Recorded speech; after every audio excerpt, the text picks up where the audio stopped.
I'm Gary and this is episode 81 of EV Musings, a podcast about renewables, electric vehicles and things that are interesting to electric vehicle owners. Welcome to season 4 of the podcast. Before we start, I wanted to remind you that if you're listening to this, it means you're not an EV Musings patron.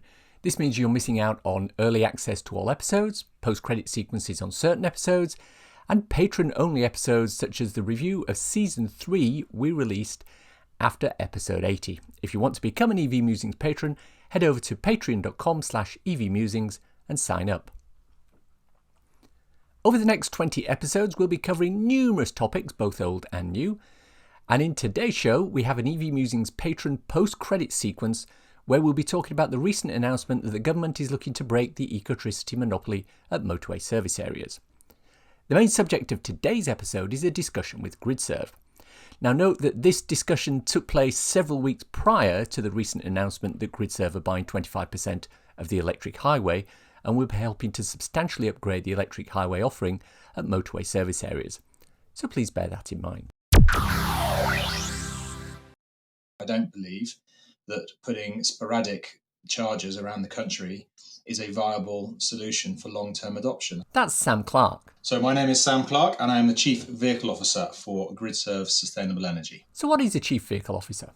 Yeah, that's a good question. I get asked that a lot. I guess my role in the business is as the CEO.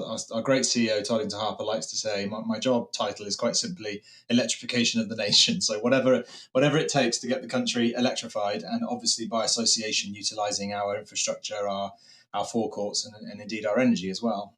So my role is in part responsible for the vehicle leasing division that we've opened up recently called Electric Vehicle Solutions, or Gridserve Electric Vehicle Solutions. So we've built our own leasing company to help support the market. And I also am heavily involved in commercial charging infrastructure as well. For those of you who don't know, Gridserve is a company that primarily builds and manages solar farms. In recent years, though, they've had funding from Hitachi Capital, which has allowed them to extend their reach in the vertical supply chain. Their mission is to install 100 electric forecourts across the UK.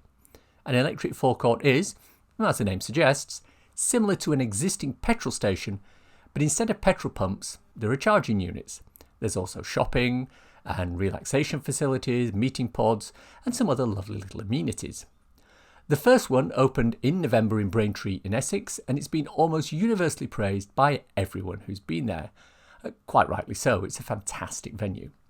We'll look in a little more depth at the Braintree site in a short while, but first I wanted to find out from Sam, what was the rationale to taking that particular strategy? After all, if you go back and listen to the CPO episode from last season, episode 69, link in the show notes, you'll realise that almost without exception, every other charge point operator has taken the route of finding a plot of land and sticking a limited number of chargers on there, usually 1 or 2 depending on the electricity supply, and calling it done.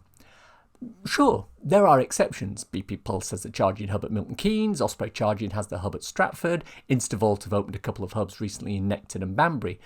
But they're almost always just a row of units with no facilities. Why did Gridserve choose a completely different strategy? And I have listened to your previous podcasts on this and listened intently to the other charge point operators' view on the strategy going forward. Ours is very different to theirs, and I think for good reason. And for a number of reasons. So first and foremost, we don't have a legacy of an old infrastructure to deal with.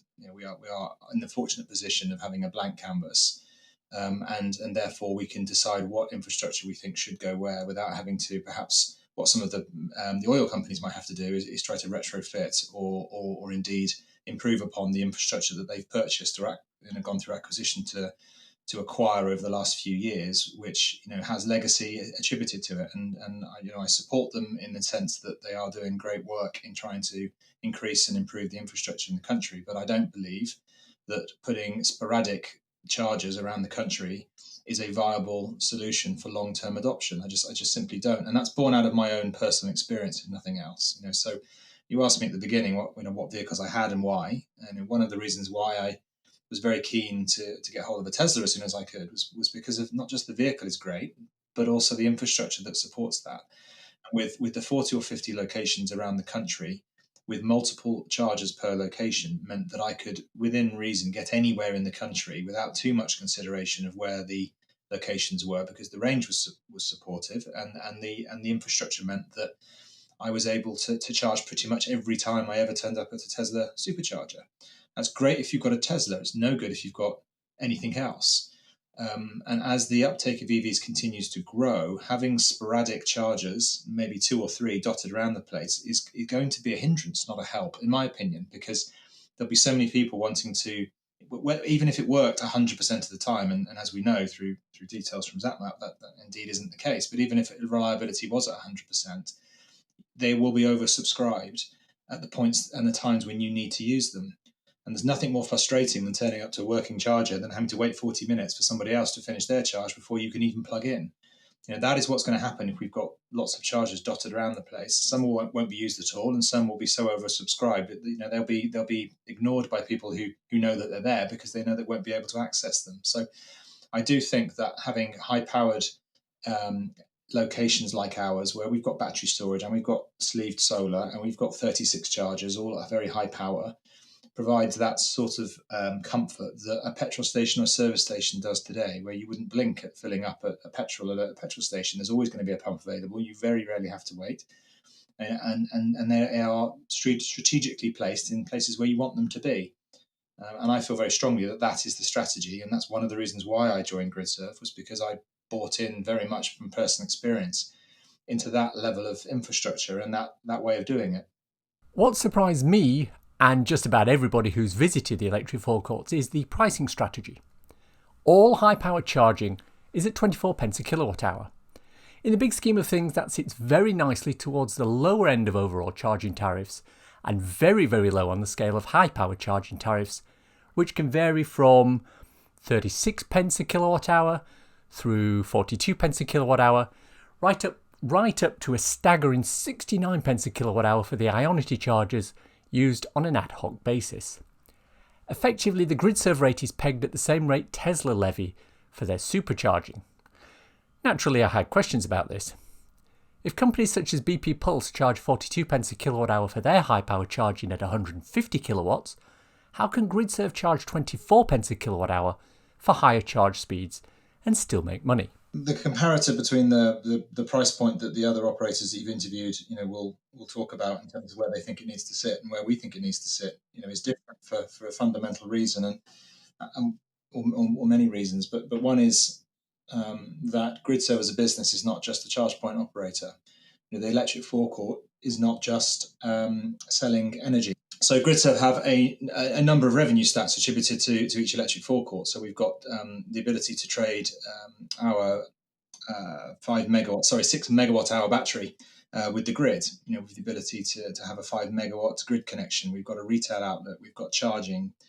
We've got showcase space. We've got vehicle leasing. We've got a number, and that's just to name a few. Booking meeting pods. We've got so many different other revenue streams that support the overall infrastructure, that the charging cost, the 24 pence a kilowatt hour as it stands, is just one revenue stream, whereas perhaps for some of the other charge point operators, it is the only revenue stream at that particular location, and that makes the business case for them very challenging, because, as we all know, it costs a great deal of money to put these high powered chargers into the ground anywhere.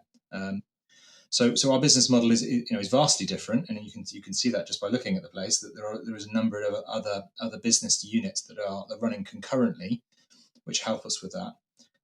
Furthermore, 44 miles down the road from Braintree, we own our own solar farm. That's got 100 megawatts of solar PV.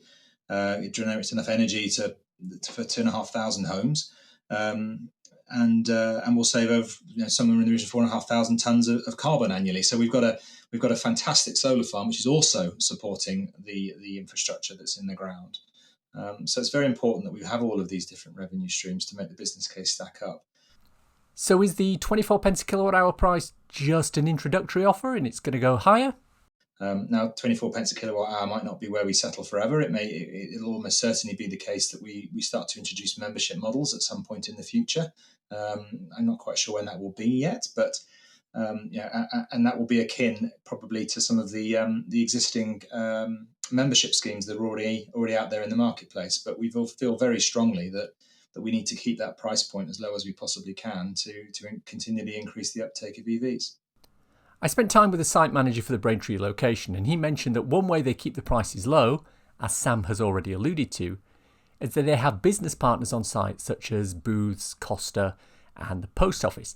I asked what the nature of that relationship was.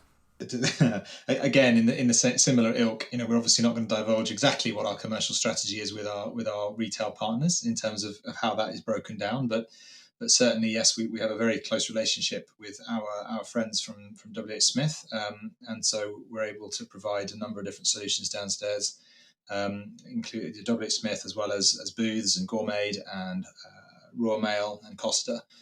So we've got a number of different revenue streams downstairs as well, with all the usual amenities you might like to expect, and of course we've got relevant commercial relationships to ensure that we make a margin off the work that goes on downstairs as well.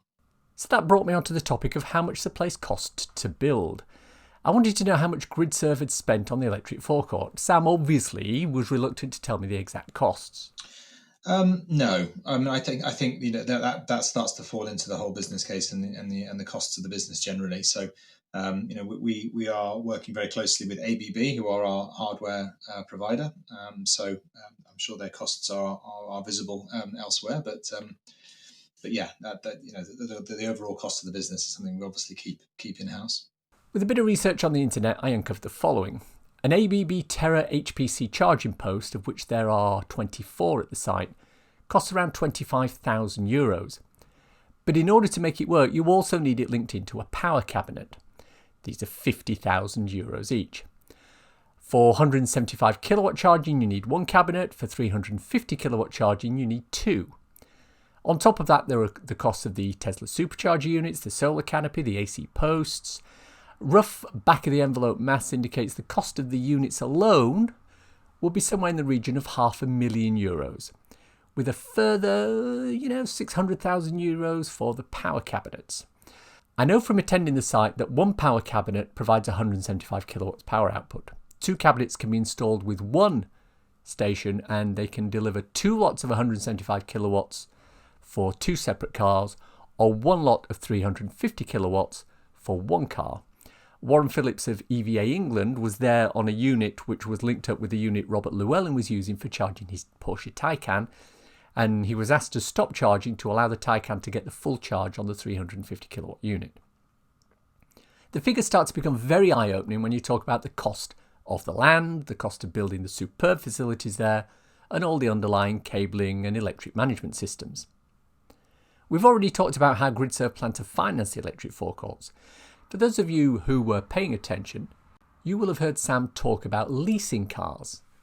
Yeah, sure. So I think as a business, again, going back to the whole revenue streams, and also our partners and our shareholders or part shareholders, Hitachi Capital, that provides us with an enormous opportunity to be able to provide customers with vehicles as well as charging. So what we're working very closely with them on, and we launched at the end of 2020, was our own leasing package, which is evolving all the time, but certainly will provide the entire suite of electric vehicles that are currently available on the roads today. You will be able to lease them through Gridserve, and there will be a number of different energy packages that go with that. At the moment, the leasing is such that if you lease a vehicle with us, then you have access to the Gridserve electric forecourt whenever you wish, because there's a certain amount of energy which is apportioned into the lease, which is great. But we're also looking now at doing a package which allows us to go a little bit further afield, so that we're able to support customers from much further afield in the UK, whilst there isn't an electric forecourt on their doorstep just yet. So this means you drive onto the electric forecourt in your fossil fuel-powered diesel BMW, buy a Costa at the store, pop upstairs and speak to an assistant, and they'll put together a lease deal for an EV of your own, potentially using charging at the Braintree site, or others when they come online. And this is a superb strategy. Anything to get bums on seats in an EV is always welcome. So let's take a closer look at Braintree itself. What's there in terms of actual chargers? Yeah, so I can just give you a bit of an overview of what we've got on site, I suppose. So we have 36 chargers on site, 6 of which are Tesla superchargers, which are up to 250 kilowatts. We have a further 6 AC chargers, which are up to 22 kilowatts on a three-phase supply. So that will allow certain vehicles or more. I try and not use the word older vehicles, but dated vehicles, perhaps. Anyway, the vehicles, the Renault Zoes, for example, the 10,000 Renault Zoes out there that don't have DC charging, or some of the older Tesla models that haven't been yet converted to CCS. So we've got 6, and indeed people that might be staying on site for much longer than a short period that are here for a meeting or two, for example. So we've got a set of 6 AC chargers to support those sort of scenarios, and then the big ticket stuff under our solar canopy are the 12 high-powered DC chargers. Sorry, 24, I should say. 12 of which are up to 90 kilowatts and have a CHAdeMO or CCS connector, and then another 12 which are up to 350 kilowatts with a CCS connection. So we've really got something for everybody. What Sam doesn't mention here is that the whole site is designed for people to want to stay there. When the weather improves, there's external seating with picnic tables, dog exercising areas. Inside there's free Wi-Fi, comfortable seats upstairs. If you're there for a business meeting, there are pods you can hire with presentation facilities and desks. They charge the pods at £16 an hour, and all bookings are done online. The rooms are open using a code sent to your phone. It's a very pleasant place to stay, especially with the coffee and the retail facilities downstairs. Now, with another 99 of these planned, is the intention to have the same basic format everywhere? Yeah, I think the overall strategy is that all of the sites will be as modular as we can possibly make them. So they will be very similar. They won't necessarily be identical, and the layout of the forecourt itself, for instance, may well be different based on the landscape on each individual site. Similarly, there's a number of different options in terms of what partners we have in different parts of the country. We may decide that the different retail options that we don't have at Braintree will be required at other sites around the country that are closer to certain other services, for example. So I think the mix the intention is very much to replicate what we've created at Braintree, but of course, and I have no doubt there will be some nuances that mean that there might be different retailers, there might be different layout, might be different number of chargers, the battery storage on site may well be different, and indeed on some of our sites we're looking at building solar farms adjacent to the forecourt itself, so that we're able to direct private wire our energy from the sun straight into the batteries on site, and then subsequently into the vehicles. So yes, they'll all run roughly in the same format, but I'm sure there'll be differences to each one. Naturally, I wanted to know just how busy it's been. Are they using the charges? Are there queues or what? Oh, it's been fantastic. I mean, we obviously with something as early and new as this, we didn't necessarily know what the utilization was going to be, but we're exceeding our targets quite comfortably. And even though at the moment, obviously, the requirement has gone down quite dramatically due to the current lockdown that we're in, but we're still seeing a steady stream of people coming through. So yeah, we've been really, really delighted to see people coming from far and wide. There's been a huge amount of Teslas, obviously, because we're now on the Tesla map as well. I've never seen so many Porsche Taycans in my life. I think they're just very, very keen to come and try and exploit the 350 kilowatt chargers and charge their Porsches as fast as they possibly can, which I think from memory is about 270 kilowatts. So yeah, we've seen a huge amount of variance in terms of vehicles. I think I've seen pretty much every type of electric vehicle on the road today has been to site at some point in the last month or two. Could you share official figures? Yeah, we've had that. Yeah, I think probably. Let me think. I mean, I don't know. Again, we're not necessarily going to be divulging our utilization figures at this early stage, but I can think of days when I've been there where we've seen at least. I've certainly seen the Tesla bank full, and I would have thought probably the busiest that I've seen it in the few days that I've been there is probably something in the region of 10 or 12 vehicles on charge on our network, as well as the Teslas being used at the same time. So I think I've seen days where we're up to sort of 16, 17 of the chargers being used simultaneously out of the 36. As you'll know if you've listened to my previous discussions about charging, the questions I always ask are very simple. Why do you have the tariffs you do? Why do you put the number of chargers in that you do? And what's your service level agreement for repairing broken or unusable units? Obviously, with Gridserve, the answers to the first two questions are easy and have already been answered. So I asked Sam about the third. We're very early, very new, so we're still learning as we go along. With certain vehicles, of course, there's a few challenges in terms of their communication with our chargers. So, we're not we're not alone in terms of some of the technical challenges, but what we do have is choice. So if we are struggling with a charger, then a customer can, within seconds, move to another one. When you're in the middle of nowhere at the back of a hotel and it's not working, you can't just move on to the next one. You have to suddenly try and work out whether you can make it to the next one, because it's probably 10 or 15, 20 miles away. We don't want that sort of reputation in the market to start to gather pace. One thing we're often having to educate people, going back to the education piece, is charging an electric vehicle is incredibly complicated. It might seem simple by plugging it in and it starts to charge, but the handshakes, the communications to various servers, to contactless devices, to the hardware, to the power units, to the switch gears, to the RFID cards, all of the and many other bits of communication. It's doing an incredibly complicated piece of operation in a split second in order to try and, with the best intentions, to make it so that you don't notice any of it as a consumer.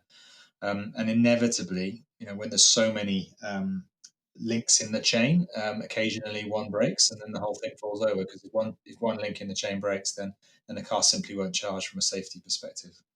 So yes, we do have, obviously we have challenges. We've got a number of chargers on site, so we have had things that have failed or faulted, that we've had to either update through software updates or firmware updates, or we've had to physically replace hardware within units.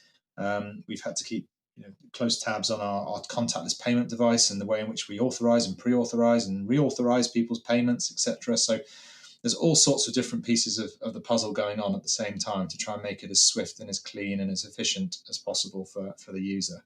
And we're on a journey like everybody else to try and make sure that our reliability is as good as it can be. But as I say again, one thing we do have in our favour is choice and the ability to always keep someone on the road by virtue of always having a charging solution. Even if there was a catastrophic power cut, we've still got 6 megawatt hours of battery to support us. So we very much are comfortable in the fact that whilst we, like everybody else, we have reliability issues, we do at least have the ability to be able to keep people on the road by virtue of number of chargers per location. We have either a general manager or assistant general manager on site at all times. They've got a team below them called the Gridserve gurus, who are able to support the customer. From the technical perspective, they're not technical in the sense of being able to repair chargers. That's something that needs to be done by our partners. But they're certain that their primary focus is to ensure the customer's happy and that they're able to get the car charged, whichever way possible, with whichever charger is available to do that. So we've got staff on site to deal with the customer challenges, if there are any, in terms of any connectivity issues. And then from a more technical perspective, yes, of course, we've got standard procedures with all of our different partners to ensure that if there is an issue, then it's remedied and rectified in as short a time period as possible. If, like me, you've done the rollout maths, you'll realise that with 100 planned between now and 2025, they'll need to be opening one every 4 or 5 weeks. Since the first one was opened in November, there's been very little obvious movement on the other sites. Mid-Sussex County Council recently approved the second site at Uckfield in Sussex. So what exactly is the rollout plan? So the plan is to have somewhere between 5 and 7 sites built this year. I think a couple of them are currently public knowledge, which I believe is Norwich and Uxbridge. But we've got a number of different sites as well, which will soon be announced for this year. And the long-term strategy is very much to produce 100 sites around the country within the next 5 years. So obviously we're looking to do anywhere between 5 and 7 this year. We spent a long time building the first one, I might add, and for very good reason. Some of which were extenuating circumstances such as the pandemic, but others were the fact that we needed to get it right. And we put an awful lot of effort into getting it right because it's the first one.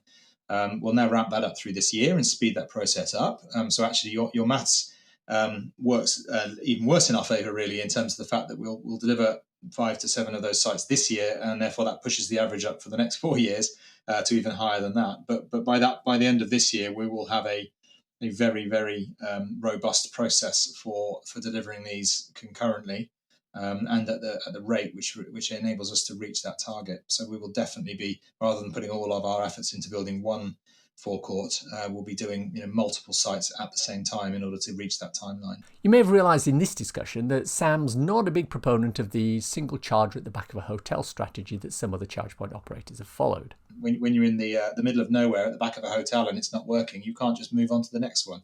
You have to suddenly try and work out whether you can make it to the next one because it's probably 10 or 15, 20 miles away. We don't want that sort of reputation in the market to start to gather pace. We need people to feel like this is a reasonable and practical way of charging, not something which is a really, really difficult thing to do.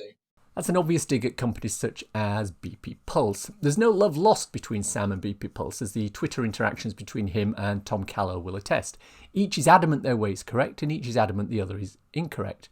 It has to be said, though, that the animosity displayed appears to be business-focused rather than personal. I think they both respect each other on a personal level. Despite this, the one thing a charge around the back of a hotel has going for it is that it's a lot cheaper to install in a remote charging wasteland such as mid-Wales. In fact, the BP Pulse charger installed in Llandrindod, Wales, is at the Metropole Hotel and Spa. When you're looking at a huge installation such as an electric forecourt, you're not going to be looking at mid-Wales or Northumberland in the same way, right? But as you say, it's economics here. It's commercial viability that we all as businesses have to look at. And if it's completely and uneconomically viable to put 6 or 12 DC chargers in a very rural area where we don't think we're going to get the utilisation, then it just simply doesn't make business case. But what Gridserve are looking at is the ability to put in smaller hub destinations. Yeah, I mean, even internally, we're still looking at how to develop that strategy. But certainly, we're looking at locations that won't have the retail outlet and won't have the number of chargers and may or may not have battery storage. I think largely they will probably be akin to what we've seen already with some of the larger DC hubs, the sort of 5 or 6 chargers in certain places. I think they'll probably largely look similar to that, whereby you'll be able to get a meaningful charge in a short period of time, but you won't get all of the other amenities that one of the bigger electric forecourts would provide. This is an interesting strategy. If they play it well, it means they'll have 100 electric forecourts dotted around the country. There are very few official announcements about where these will be, but rumours of places such as Plymouth, Eton, York, Dover, Leeds, Gateshead and Stevenage have been raised. But the smaller hubs, which in reality could be bigger than most other hubs currently installed in the UK, might be positioned anywhere else on the UK road network. And no, Northern Ireland, there doesn't seem to be any love for you here either. What I particularly like about these hubs is that they're inclusive. Sam says they get quite a lot of footfall from non-EV people. Yes, and that's been really good fun, actually, because I think we've had a real mix of people that have come through the doors, and you're absolutely right. We fully welcome non-EV drivers for a number of reasons. One, because those people are going to be EV drivers in the future. It's just a case of when. So if we're able to provide them with the comfort and the understanding and the education and the feel-good factor of being in a site like ours, and that enables them to make that transition that little bit quicker, then that's just great for the overall market. So we absolutely welcome the ICE drivers, the internal combustion engine drivers, into the forecourt. So my final question to Sam was, what would he do if he was king for a day? I think if I was king for a day, I'm obviously very pleased to hear the recent announcement from government of the ban of petrol and diesel in 2030. I'm not suggesting for a second we should do it tomorrow, because that would be impractical. There has to be a transition, and I think 9 years from now is perfectly acceptable. What I would love to have done is to have removed or placed hybrids in the same time frame, rather than them getting a few more years after 2030. So if I was king for a day, I would have put hybrids in with petrol and diesel in 2030. And I would also ban the phrase self-charging hybrid as well, which boils my blood. So if I was king for a day, that would I would probably pick on hybrid, and they were the two things I would pick on. So to summarise, Gridserve have positioned themselves as the EV owner's champion. Multiple units, multiple locations, redundancy built in, excellent facilities, and a really competitive price. Their first location is a fantastic one, although detractors have noted that it's not exactly in an area with high passing traffic. When BP Pulse launched their Milton Keynes hub, they at least put it within a minute or two drive from the M1. The Braintree electric forecourt is a good 15 miles from the nearest motorway, 13 miles from the centre of Chelmsford, which is the next biggest town, and 9 miles from the A12, which is the nearest major A road in the area. But by their own admission, they're meeting their utilisation targets, which is not surprising because the facilities are so good, people are coming from literally 100 miles away to use it. Yeah, that's me. If every electric forecourt meets the standard of Braintree, and if they can roll them out on a regular basis while keeping the price at 24 pence a kilowatt hour, these will be an amazing addition to the charging infrastructure in the UK. Thanks to Sam for his time. It's time for a cool EV or renewable thing to share with your listeners. Rolls-Royce is one step closer to an electric plane. No, this isn't the Rolls-Royce that makes these slightly archaic but beautifully made expensive limousines. This is Rolls-Royce, the aero engine manufacturer. Their engines power everything from the A380 Airbus to the Eurofighter to certain nuclear submarines. Okay. They've designed an electric aircraft called the Spirit of Innovation, and it recently completed taxi tests. The Spirit of Innovation is designed to try and take the world's speed record for an electric plane. But the programme is about more than just setting speed records and gaining bragging rights. The kind of power needed to accelerate an electric aircraft up to over 300 miles per hour is very similar to the power that will be needed for future electric taxi aircraft. While the Spirit of Innovation will be using all of that energy going forward and being lifted by fixed wings, air taxis will use that power to lift themselves off the ground vertically and then change to forward flight to get where they're going and then land safely. We like electric aviation on this channel, so that's an encouraging thing to see. And that's the show for today. Hope you enjoyed listening to it. All Access and VIP patrons, please stay tuned for some post-credits goodness where we're talking about the motorway service area charging monopoly. If you want to contact me, please use the EV Musings Twitter account musingsev, or I can be emailed at evmusings@gmail.com. If you want to support the podcast and the newsletter, please consider contributing to becoming an EV Musings patron. The link is in the show notes. If you want a quick reference ebook to read on your Kindle, I wrote a little something called So You've Gone Electric. It's available on Amazon worldwide for the measly sum of 99p or equivalent, and it's a great little introduction to living with an electric car. Links for everything we've talked about in the podcast today are in the description. If you've enjoyed this podcast, please subscribe. It's available on iTunes or wherever you get your podcasts. Please leave a review as it helps raise visibility and extend our reach in search engines. Thanks as always to my co-founder Simon. You know, he's glued to his phone pretty much 24/7, so he's always scared of running out of power. I asked him what he did to make sure he could always get a boost, and he told me he completely rewired his house with USB charge sockets in every room. It was better than the alternative. Having sporadic chargers, maybe 2 or 3 dotted around the place, is going to be a hindrance, not a help. Thanks for listening. Bye.